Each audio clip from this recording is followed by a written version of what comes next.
노아 600세 되던 때 2월 17일 홍수가 시작됩니다. 40일 주야로 하늘과 땅에서 물이 쏟아졌습니다. 그리고 150일 동안 물은 불어나기 시작을 했습니다. 노아와 그 가족과 짐승들을 실은 배는, 방주는 아라랏에 있는 많은 산들이 있는데 그 산들 중턱에 치게 되었습니다. 오늘 말씀은 바로 여기서부터 시작이 됩니다. 13절, 14절부터 보기 시작하겠습니다. 시작.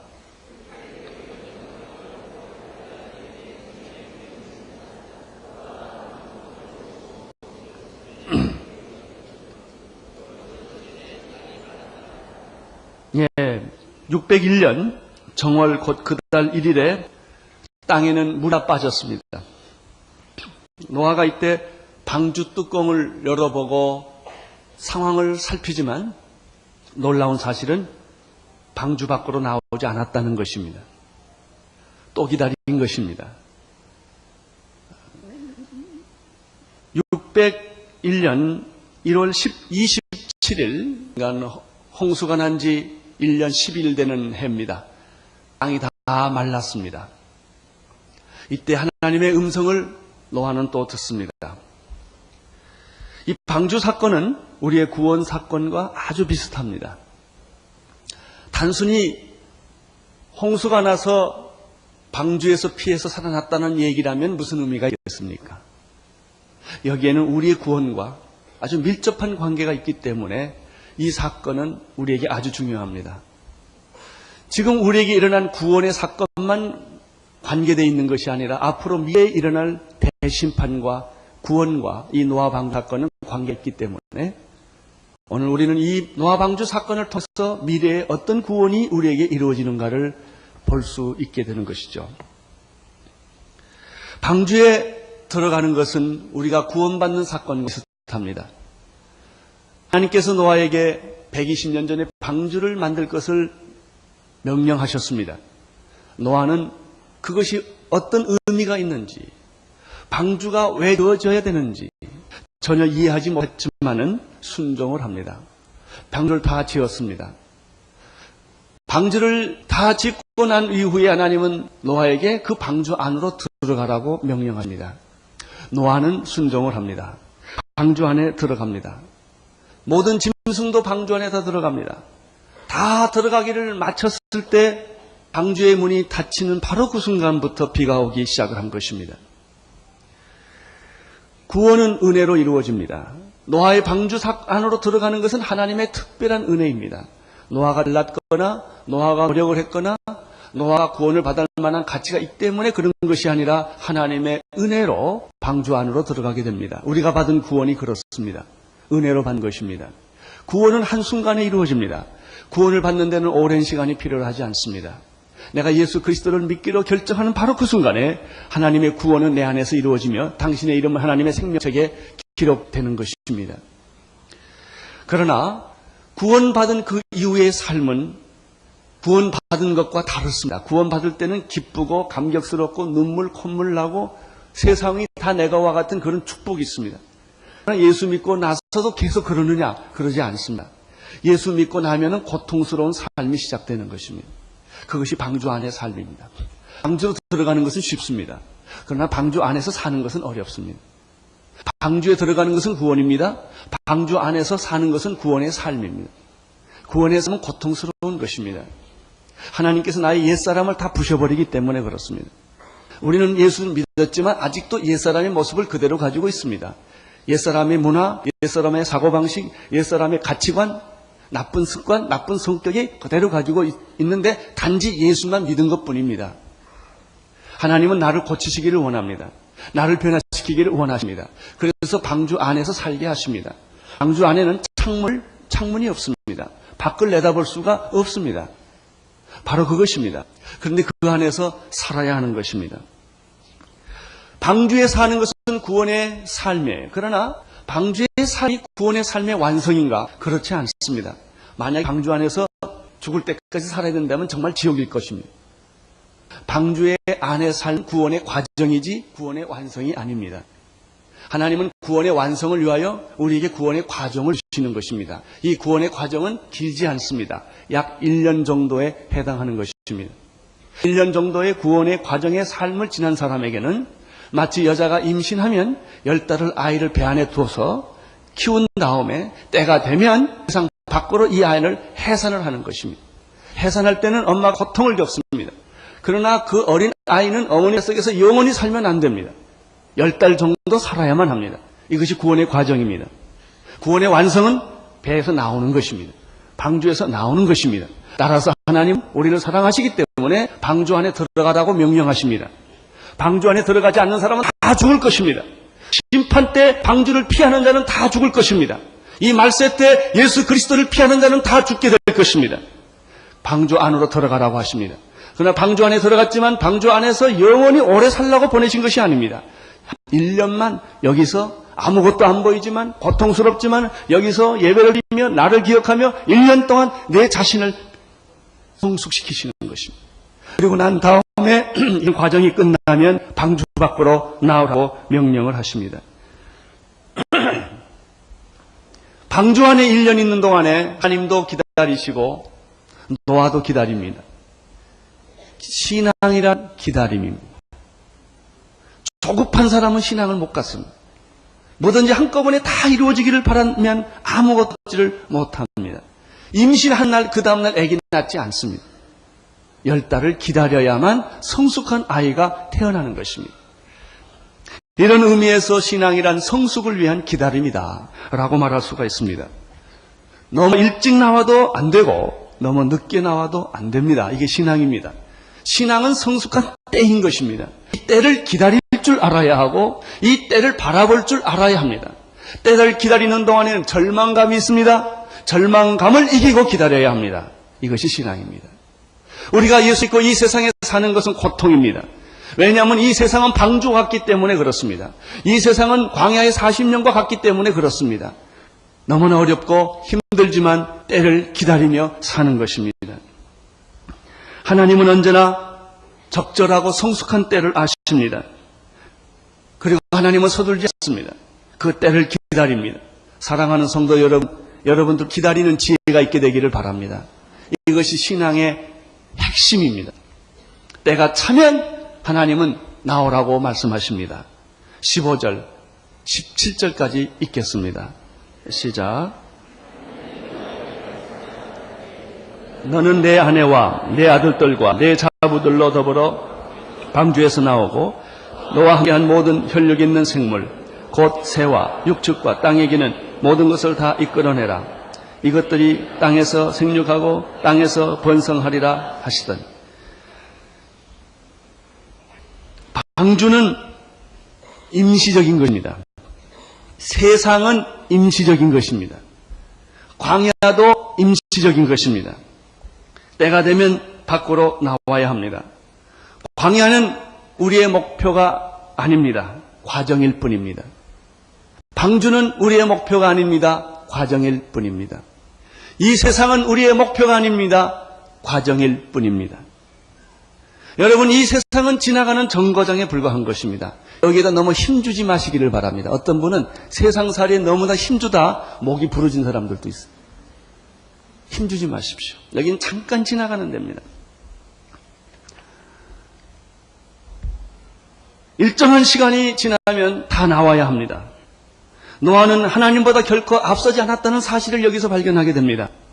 하나님 나가라고 말씀하기 전까지 노아는 나가고 싶었지만 참고 있었습니다. 이것이 신앙이에요. 내가 마음대로 하고 싶지만 안 하는 것이 신앙이에요. 행동하고 싶지만 기다리는 것입니다. 노아는 뚜껑을 열어봅니다. 까마귀도 내보내봅니다. 비둘기도 내보내봅니다. 자기 자신이 와서 고개를 들고 보기도 합니다. 그러나 나가지 않습니다. 이것이 신앙입니다. 여러분, 함부로 움직이지 마십시오. 하나님의 음성을 듣고 움직이십시오. 마음대로 움직이면 사고가 날 것입니다. 그러나 하나님이 하라고 하는 대로 순종을 하면 아름다운 열매와 축복이 있게 될 것입니다. 하나님은 왜 노아와 그 가족들과 짐승들에게 방주에서 때가 되어서 나오라고 하셨을까요? 17절 마지막 부분에 해답이 있습니다. 생육하고 번성하라 하는 말씀 때문에 그렇습니다. 여러분, 생육하고 번성하라는 말은 언제 주어진 말씀입니까? 죄가 없었을 때 하나님께서 아담과 이브를 에덴 동산에서 두셨을 때 그때 하나님 주신 축복의 메시지는 생육하고 번성하고 땅에 충만하라 하는 것이었습니다. 이 약속이 이제 다시 나타나는 것입니다. 한번 물론 세상을 다 심판하시고 난 다음에 살아남은 노아와 그 가족들과 가축들과 짐승들에게 이렇게 말합니다. 생육하고 번성하라. 이것이 나의 축복이니라. 나는 여러분이 생육하고 번성하기를 축원합니다. 오늘 이 말씀 듣고 애기 낳는 사람 있게 되기를 바랍니다. 생육하고 번성하라. 여러분, 이것이 하나님의 축복의 원리입니다. 땅에 충만하라. 하나님은 에덴 동산에 주셨던 이 축복을 노아의 홍수가 다 끝난 후에도 주셨습니다. 이 말씀을 읽어보면 너무나 재밌어요. 여러분, 방주 안에서 애기 나면 어떡할 뻔했습니까? 큰일 나죠. 하나만 나도 배가 불어나는 것입니다. 그래서 방주 안에는 거기서 낳고 해산하는 일이 없을 것입니다. 밖으로 나와야 해산이 일어나고 생육과 번성이 일어나게 되는 것이죠. 방언에 있었던 사건 중에 기가 막힌 사건이 뭔지 아세요? 아프다는 사건이나 죽었다는 사건이 하나도 없다는 것입니다. 하나님은 여러분을 보호해 주실 것입니다. 우리는 요즘에 다니엘 서큐리티를 하죠. 다니엘이 사자굴에 들어가지만 그 사자들이 입을 봉합니다. 다니엘이 불 속에 들어가지만 그 불꽃이 다니엘과 그 세 친구들의 머리카락 하나 상하지 않게 하시는 것입니다. 여러분, 최악의 환경보다 더 중요한 것은 하나님이 계시냐 안 계시냐인 거예요. 하나님이 계시면 어떤 위험한 환경 속에서도 살아날 것입니다. 하나님이 계시지 않으면 당신이 어떤 편안한 환경 속에서도 어려움을 겪게 될 것입니다. 여러분 보십시오. 다니엘 불 속에 집어넣으려고 했던 그 시병들이 다니엘은 살아났는데 시병들은 다 죽었다는 것입니다. 불이 약해서 다니엘을 죽이지 않는 게 아니라 하나님이 보호했기 때문입니다. 여러분, 사자가 순해서 다니엘 세 친구를 먹지 않는 것이 아닙니다. 다니엘과 세 친구 앞에서는 사자가 그렇게 온순하고 그렇게 입을 다물고 있었지만은 사자가 이 다니엘이 살아난 이후에 다니엘을 모함했던 사람을 집어넣었을 때는 그 사자들은 그 사람들을 찢어서 삼켜버렸다는 사실을 우리는 기억합니다. 사랑하는 성도 여러분, 방주 아니라 할지라도 하나님이 계시면 한 사람도 죽지 않고 다 살아나는 것입니다. 불 속에서라도 물 속에서라도 사자의 입 속에서라도 하나님은 당신을 보호하고 건져내신다는 사실을 믿으시기를 바랍니다. 하나님의 말씀이 오기까지 노아는 움직이지 않았습니다. 이것이 믿음입니다. 미리 생각해서 짐작해서 행동하지 않았습니다. 내 생각에는 내 의견에는 이렇게 하면 될 것이라고 생각하고 행동하지 않았다는 것입니다. 사랑하는 성도 여러분, 무슨 일이 되지 않았을 때 너무 염려하지 마세요. 1년 후에 2년 후에 무슨 일이 날지 우리는 아무도 몰라요. 지난 정권 때 또 지난 정권 때를 생각해 보십시오. 그분들이 그때는 다 권력을 가지고 여러 가지 많은 일들을 했지만 지금은 어떤 결과가 옵니까? 지금 있는 사람 또 생각해 보십시오. 5년 후에 무슨 일이 날지 아무도 모르는 것입니다. 하나님 안에 있는 걸 감사하십시오. 하나님과 함께 있는 것을 감사하십시오. 역사는 하나님 손 안에 있는 것입니다. 18절, 19절을 보십시오. 시작. 노아가 그 아들들과 그 아내와 그 자부들과 함께 나왔고 땅 위에 동물꽃 모든 짐승과 모든 기는 것과 모든 새도 그 종류대로 방주에서 나왔더라. 방주 안에는 이제 더 이상 사람이나 짐승이 없이 다 나왔습니다. 만약에 방주 안에 있는 만약에 사람이나 짐승이 누군가 나는 가기 싫어 그래가지고 한 사람이라도 남아 있었더라면 그 사람은 하나님의 축복을 받지도 못하고 보지도 못했을 것입니다. 방주 안에 있는 동안에 한 마리 짐승도 병들거나 죽지 않았다는 사실과 함께 이제 모든 사람과 짐승들은 다 밖으로 하나도 예외 없이 나왔다고 하는 사실입니다. 자, 다음 단계를 생각해 보십시오. 방주 밖에 사람들이 나왔을 때 그들이 경험한 세상은 어떤 세상일까요? 그것은 환상의 도시가 아니었을 것입니다. 생각해 보십시오. 1년 동안 도시가 물에 잠겼으니 물이 다 빠지고 물이 말랐을 때 세상 형편은 어떻겠습니까? 집이 있었겠습니까? 밭이 있었겠습니까? 나무가 제대로 있었겠습니까? 폐허 그 자체일 것입니다. 무서운 폐허. 여러분, 불 나면 건질 게 있답니다. 물홍수가 나면 건질 게 없는 게 물홍수입니다. 1년 동안 물에 잠겼으니 살아남아 있는 것이 무엇이 있었겠습니까? 20절을 보십시오. 20절 시작. 노아가 여호와를 위하여 단을 쌓고 모든 정결한 짐승 중에서와 새 중에서 취하여 번제단에 드렸더니. 자, 노아와 그 가족들과 짐승들이 다 나왔을 때 기가 막혔을 거예요. 그런데 우리는 성경에서 굉장히 놀라운 사실 하나를 발견하는 것입니다. 노아가 먹을 것을 찾거나 집을 짓거나 생계를 유지하는 방법을 먼저 찾지 않았다는 사실. 이것은 굉장히 중요합니다. 노아가 폐허된 그 상태에서 행한 것은 제사였습니다. 제사란 무엇입니까? 하나님을 기억하는 것입니다. 하나님께 감사를 드리는 것입니다. 하나님께 나의 찬양과 감사와 기쁨과 모든 것을 그분에게 돌려드리는 것입니다. 제사. 그것은 노아 홍수 이후에 노아가 행했던 최초의 사건이었습니다.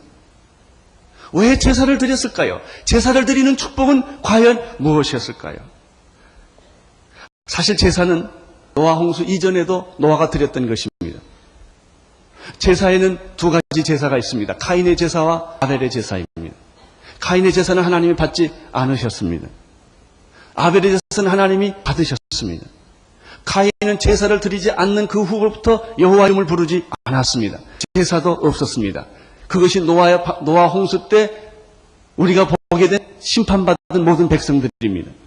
그러나 아벨은 그렇게 하지 않았습니다. 피의 제사를 드렸습니다. 계속해서 제사를 드렸습니다. 제사를 드리면 어떤 일이 일어날까요? 하나님이 오십니다. 축복받는 최고의 비결은 하나님이 이 자리에 오게 하시는 것입니다. 어떻게 하나님을 이 자리에 오게 할 수 있을까요? 당신이 예배를 드리고 당신이 감사와 찬성과 영광을 그분에게 올려드리고 산 예배를 드리면 하나님이 그 예배를 받으시기 위하여 오시는 것입니다. 여러분, 축복 중에 축복은 하나님이 오시는 것입니다.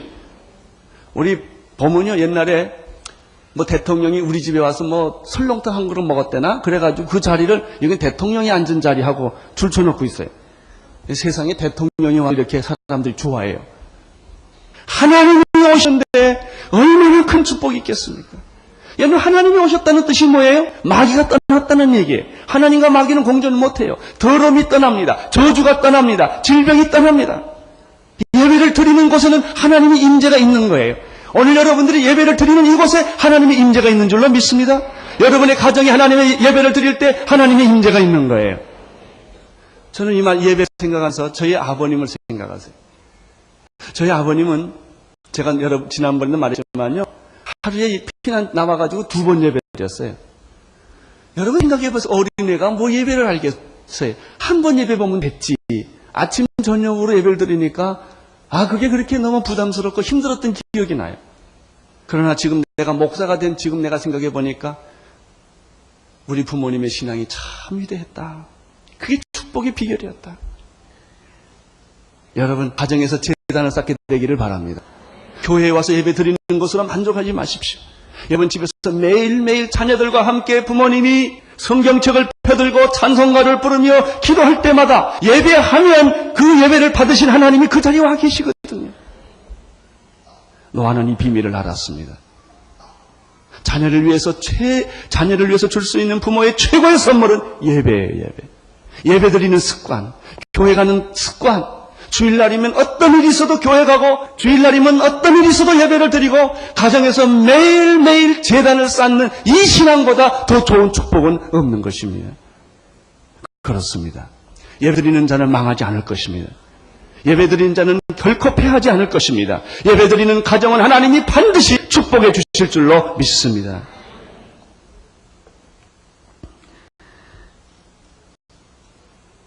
예배를 드리면 하나님이 우리 가운데 임하시고 우리를 기름 부어주시고 우리를 축복해 주시는 것입니다. 노아는 이렇게 하나님을 기쁘시게 했습니다. 노아는 인생의 본질이 무엇인지를 알았기 때문에 그는 예배를 통하여 자기의 삶을 하나님 앞에 드리는 첫 번째 행위가 바로 예배였다는 사실입니다. 21절을 보십시오. 21절 시작.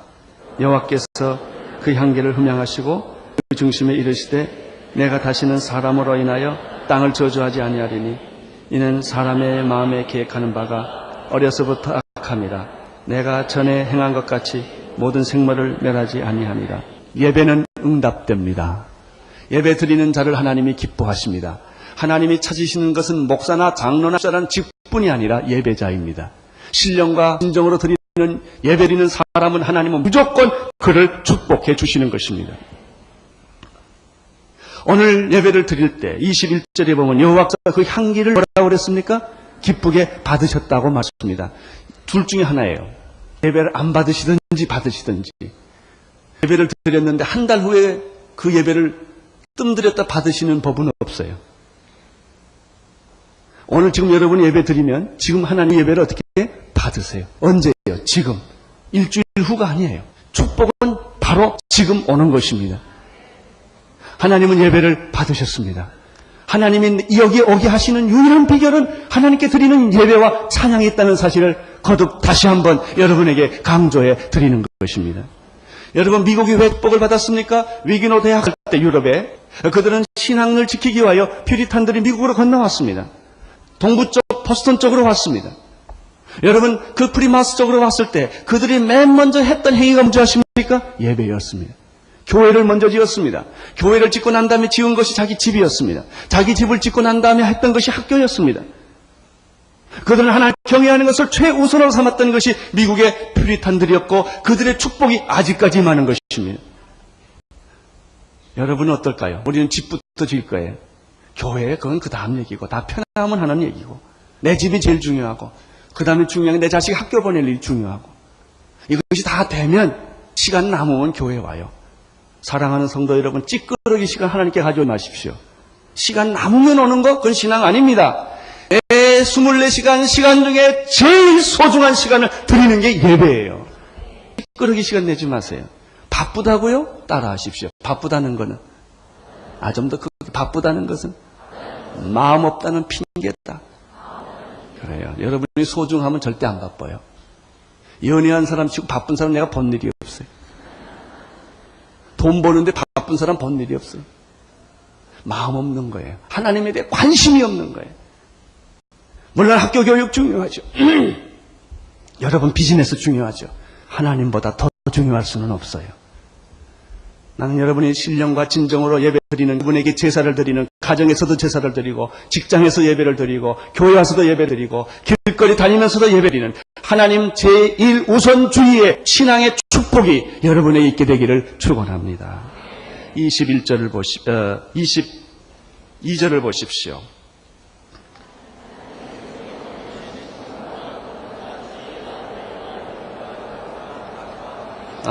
제가 잘못했습니다.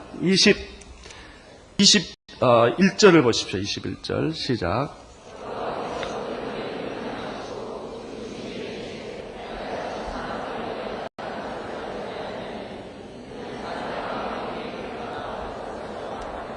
그 중간부터 보면은 내가 다시는 사람으로 인하여 땅을 저주하지 아니하리니 이는 사람의 마음에 계획하는 바가 어려서부터 악함이라. 내가 전에 행한 것 같이 모든 생물을 면하지 않으리니 라는 말씀이 있습니다. 이게 아주 중요한 거예요. 하나님은 심판 후에 제사를 받으시고 생각을 바꾸셨어요. 이제는 땅을 내가 심판하지 않겠다. 이것이 제 예배의 축복이에요. 예배의 능력이에요. 예배는 하나님의 마음까지 바꾸게 하는 거예요. 오늘 여러분이 드리는 예배가 얼마나 위대한지 아세요? 여호와께서 그 향기를 흠양하시고 그 다음에 예배를 받으시고 난 다음에 그 중심에 이르시기를 내가 다시는 사람으로 하여 땅을 저주하지 아니하겠다 이렇게 말씀하셨습니다. 그 다음에 또 한 가지 중요한 말씀이 그 뒤에 나옵니다. 그런 이유 중에 하나는 하나는 예배 때문이요. 또 하나의 이유는 이는 사람의 마음에 계획하는 바가 어려서부터 악함이라. 오늘 이 말씀 속에서 우리는 조금 더 깊은 메시지를 하나 발견하게 됩니다. 그것은 죄로 인하여 대홍수의 심판이 왔지만 대홍수의 심판은 죄를 없이 하지 못했다는 것입니다. 죄를 쓸어는 버렸어요. 죄를 혼을 내줬어요. 무섭게 했어요. 노아와 그 가족과 짐승들 위에는 다 죽여버렸다고요. 죄 있는 것은 다 죽여버렸어요. 그러나 홍수가 죄를 없이 하지는 못했다는 거예요. 여러분, 죄를 없이 할 수 있는 분은 누구십니까? 갈보리 언덕에서 우리를 위하여 십자가에 피 흘려 돌아가신 예수 그리스도 외에는 죄를 씻을 자가 아무도 없어요. 심판이 혼을 내줘요. 그렇지만 죄는 없이 하지 않아요. 사정하면 세상이 좋아질까요? 감옥에 집어넣으면 세상이 좋아질까요? 천만의 말씀. 그건 지난 정권도 했고 이번 정권도 할 거고요. 다음 정권 또 할 겁니다. 혼을 내다고 죄가 없어지나요? 심판을 한다고 죄가 없어지나요? 우리는 방향을 잘 잡아야 합니다. 그래서 죄가 없을 수 있다면 얼마나 좋을까요? 여러분, 자녀들 혼내지 마세요. 혼내고 야단치지 마세요. 혼내고 야단친다고 애들이 변하나요? 절대 안 변합니다. 사랑해야 변합니다. 여러분, 예수 그리스도를 믿어야 세상이 변하게 되어 있어요. 예수 그리스도의 십자가의 보혈의 피만이 죄를 없이 해주지 다른 것으로 죄를 없이 하지 않은 거예요. 그래서 노아는 누구를 바랐을까요? 예수 그리스도를 바라봤을 거예요. 피의 제사를 드리면서 언젠가 우리 죄를 위하여 영원한 속죄를 이루신 그 예수 그리스도의 보혈의 피를 바라보면서 그들은 아벨의 제사와 노아의 제사가 계속해서 이루어졌던 것입니다. 여러분, 홍수로 죄는 없어지지 않습니다. 쓸어버릴 수는 있어요. 죄는 없어지지 않습니다. 인간의 마음속에 생각하는 것이 언제부터? 어렸을 때부터 악한 것을 내가 하노라. 사랑하는 성도 여러분, 여러분이 죄를 없이 할 수 있는 유일한 비결은 갈보리 언덕에서 나를 위하여 십자가에 피 흘려 돌아가신 예수 그리스도의 십자가의 피를 의지할 때만 이 죄는 사야지는 것입니다. 그럼 우리는 이런 질문을 합니다. 2000년 전에 죽은 예수의 피가 어떻게 내 죄를 사할 수 있으며 인류의 죄를 사할 수 있으며 인류를 구원할 수 있을 것인가? 말도 안 되지 않는 얘기. 두 가지 이유 때문에 예수님의 피는 인류의 모든 죄를 속하시고 여러분의 죄를 속해 주실 줄로 믿습니다. 첫 번째 이유는 무엇입니까? 그것은 여러분, 죄인을 용서할 수 없다는 것입니다. 인간은 인간을 구원할 수 없습니다. 왜냐하면 자기 죄값으로 죽어야 되는 것이 인간이기 때문에 그렇습니다. 누가 인간을 구원할 수 있습니까? 하나님만이 인간을 구원할 수 있습니다. 따라서 예수 그리스도가 평범한 한 인간이었다면 많은 현대 자유주의 신학자들이 말하는 것처럼 그는 하나님의 아들이 아니라 인간의 아들이었다. 그는 사람이었다. 그는 4대 성자 중에 하나였다. 소크라테스나 석가나 공자나 예수나 다 위대한 종교 창시자고 성자였다고 말한다면 그는 우리의 구원자가 될 수가 없습니다. 왜냐하면 그는 자기 죄값으로 죽어야만 했기 때문에 그렇습니다. 죄인은 죄인을 구원할 수가 없습니다. 누가 죄인을 구원할 수 있습니까? 죄가 없으신 분이 죄를 구원할 수가 있습니다. 예수님이 어떻게 우리의 구원자가 되실 수 있습니까? 예수가 하나님의 아들이요. 그는 인간의 몸을 입었지만 죄인이 아니시기 때문에, 인간이지만 그는 하나님의 아들이시기 때문에 그분은 우리를 구원할 수 있는 능력이 있는 것입니다. 따라서 예수가 우리를 구원할 수 있는 까닭은 노아의 홍수로도 죄를 없이 하지 못했던 그 죄를 예수님이 우리 죄를 용서해 줄 수 있고 예수님이 우리 죄를 구원할 수 있었던 그 까닭은 예수님이 하나님 자신이었기 때문에 우리 죄를 구원할 수가 있었습니다. 두 번째입니다. 예수가 하나님이었다는 사실만으로 우리 죄를 구원할 수 있을까? 그렇지 않아요. 예수님이 하나님의 아들인 것과 나와 무슨 상관이 있어요? 내가 죄를 지은 것을 그분이 어떻게 용서해 줄 수 있다는 말입니까? 피 흘림 없이는 죄사함이 없느니라는 말 때문에 그런 것입니다. 피 흘림 없이는 죄사함이 없느니라. 여러분, 죄의 싹은 무엇입니까? 사망입니다. 그러므로 죄를 씻으려면 어떻게 됩니까? 사망을 누군가 죽어야만 죄가 없어져요. 죽지 않으면 죄는 그대로 있어요. 따라서 죄의 삭스는 사망이기 때문에 누군가 나를 위하여 대신 사망, 죽었을 때 꿀로 내 죄는 없어지는 거예요. 여러분, 죽음이란 것은 뭐예요? 성경에서 그것을 피 흘림이라는 표현을 쓴 거예요. 피 흘린 것은 코피 난 거 말하지 않습니다. 피 흘린 것은 싸우다가 터졌거나 또 수술했을 때 피를 흘리는 것은 여기서 말하는 피 흘림이 아니에요. 구약의 개념에 있어서 피 흘렸다는 얘기는 사람이 죽었다는 이야기입니다. 누군가 대신 죽어야만 그 죄가 없어지는 거예요. 따라서 두 가지 요소가 만족돼야 됩니다. 내 죄를 용서할 수 있는 분은 인간이면 안 된다는 것입니다. 인간의 몸을 가지고 있지만 그분의 본질은 하나님이셔야만 내 죄가 용서된다는 것입니다. 두 번째, 하나님이 내 안 죽으시고 십자가의 예수를 십자가 못 박혀 죽게 안 하시고 하나님의 권위로 내 죄 용서함 받았다 이렇게 말하면 될 거 아니냐, 이게 안 됩니다. 하나님의 공의가 무너집니다. 어떻게 해야 됩니까? 누군가 죽어야 합니다. 그것이 예수 그리스도의 죽음이요, 그것이 예수 그리스도의 피예요. 따라서 예수 그리스도의 피가 흘림으로 말미암아 하나님이 우리를 구원하셨고 죽음을 통해서 우리 죄가 씻어진 것을 의미합니다. 이게 제사예요.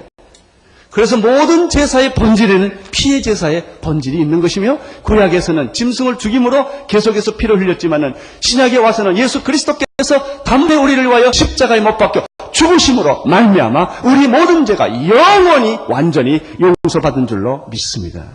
이게 제사입니다. 사랑하는 성도 여러분, 따라서 노아의 대홍수의 심판을 바라보지 마시고 예수님을 바라볼 수 있게 되기를 바랍니다. 우리의 초점은 예수 그리스도예요. 예수 그리스도를 바라볼 때 예배가 일어나며, 예수 그리스도를 바라볼 때 죄 용서가 있으며, 예수 그리스도를 바라볼 때 하나님의 놀라운 축복이 진짜로 임하기 시작하며 회복이 임하기 시작을 하는 것입니다. 22절을 보십시오. 시작.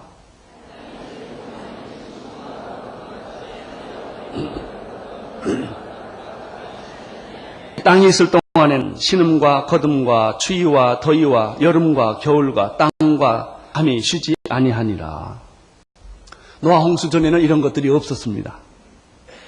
노아의 홍수 이전에는 정말 하나님이 만들어주신 완벽한 자연 환경이었습니다. 그러나 노아 홍수가 일어난 이후부터 사계절이 생긴 것입니다. 남극과 북극이 생긴 것입니다. 이 세상에는 지각 변동이 생겼고 자연 재앙이 그때부터 이루어지기 시작을 했습니다. 하나님께서 죄를 지었을 때 이브에게 최초로 주셨던 형벌은 무엇입니까? 그것은 내가 해산하는 고통과 남자를 사모하는 고통이 있을 것이다 라고 말했죠. 남자에게 어떤 고통을 주었습니까? 땅은 너를 위하여 엉겅퀴를 낼 것이며, 너는 이마에 땀을 흘려야만 살 것이며, 너는 흙으로 봤으니 흙으로 돌아가는 그런 존재가 될 것이다 라고 말을 했습니다. 그러나 노아의 홍수 이후에는 더 심각한 형벌이 나타납니다. 그것은 자연 재앙입니다. 이 세상에는 자연 재앙이 있습니다. 하나님께서 처음부터 화산을 만들고 지진을 만들고 해일을 만들고 이렇게 엘니뇨 현상을 만들고 그걸 하나님 안 하셨어요. 죄를 짓고 난 이후에 땅은 너를 위하여 저주를 받고, 너 때문에 저주를 받고, 땅은 너를 위하여 엉겅퀴를 낼 것이며 죽음의 도시가 될 것이다. 그것이 지금 우리가 쓰고 있는 이 현실 지상인 것입니다. 그러나 여러분, 걱정하지 마십시오. 이 세상은 오래가지 않습니다. 여러분의 인생도 100살 넘지 않습니다. 때가 되면 다 땅으로 돌아갈 것이며 심판은 오게 될 것입니다. 우리의 구원은 오직 예수 그리스도 그분이십니다. 그분은 우리를 마지막 심판에서 건져 주실 것이며 마지막 불의 대심판에서 우리를 보호하여 주실 것입니다. 누구든지 예수 그리스도를 믿는 자에게는 구원이 있으리라. 주 예수를 믿으라. 그리하면 너와 네 가정이 구원을 얻으리라. 하나님은 노아에게 다시 한번 새로운 삶을 시작한다는 사실을 우리는 여기서 보게 됩니다. 노아 방주 안에서 이제 나오시기를 바랍니다. 그리고 나오자마자 예배를 드리십시오. 그때 하나님은 여러분 앞에 새로운 약속의 세계가 무지개와 함께 전개할 것입니다. 기도하겠습니다. 하나님 아버지, 노아에 들어가기도 하시고 노아 방주 안에 있게 하기도 하시고 방주에서 나오기도 하셨습니다. 주님, 우리 사랑하는 성도들이 예수 그리스도를 바라보게 하여 주시옵시고 그리스도로 말미암아 얻어지는 온전한 구원을 바라보게 하여 주옵소서. 예수님 이름으로 기도드리옵나이다.